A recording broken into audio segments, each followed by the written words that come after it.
Billy Graham గారిని చాలామంది అడిగారు చర్చ్ పెట్టమని. నాకు దేవుడు చెప్పలేదు, నేను పెట్టనన్నాడు ఆయన. 50-60 సంవత్సరాలు కేవలం సువార్థికుడిగా జీవించి సువార్త మాత్రమే చెప్పి చచ్చిపోయాడు ఆయన. మొన్న నేను యూఎస్ వెళ్ళినప్పుడు ఆయన ఇంటికి వెళ్తే ఎంత చిన్న ఇల్లు అది. నిన్నగాక మొన్న రాలేదు మన సేవకులు, BMW తిరుగుతున్నారు, ప్యాలెస్ల్లో ఉంటున్నారు. ఇంత గొప్ప సేవకుడు ఇంత చిన్నింట్లో ఉన్నాడా?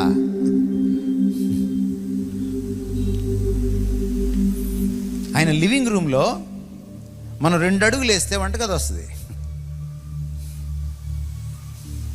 ఈరోజు మీరు ప్రపంచంలో ఏ సిటీకైనా వెళ్ళండి, ప్రపంచంలో ఏ సిటీకైనా వెళ్ళండి, అక్కడ బిల్లీ గ్రాహం పరిచర్య ద్వారా మారుమనసు పొందిన ఒక్క వ్యక్తి అయినా మీకు దొరుకుతాడు. ఇది సేవ. ఎందుకు ఇప్పుడు ఇవాంజలిస్టులు లేరు? ఇవాంజలిస్టిక్ కానుకలు ఎవరు?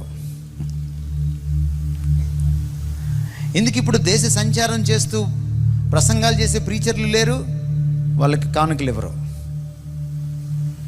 ఎందుకు ఇప్పుడు అందరూ పాస్టర్లు అయిపోయారు? ఎందుకంటే చర్చ్ ఉంటుంది, గొర్రెలు ఉంటాయి, కానుకలు ఉంటాయి, గొర్రెలు బొచ్చు కత్తిరించుకొని మనం వ్యాపారం చేయొచ్చు. అదేమిటో కానీ ఎవరిని సేవకు పిలిచినా వాళ్ళు సంఘమే పెడతారు, ఇంకేం బెటరు. ఎఫెసీ పత్రికలో ఏముంది? పరిచర్య ధర్మము జరుగుటకు కాపరులను మాత్రమే పిలిచిననుందా? ఉందా? లేదు కదా.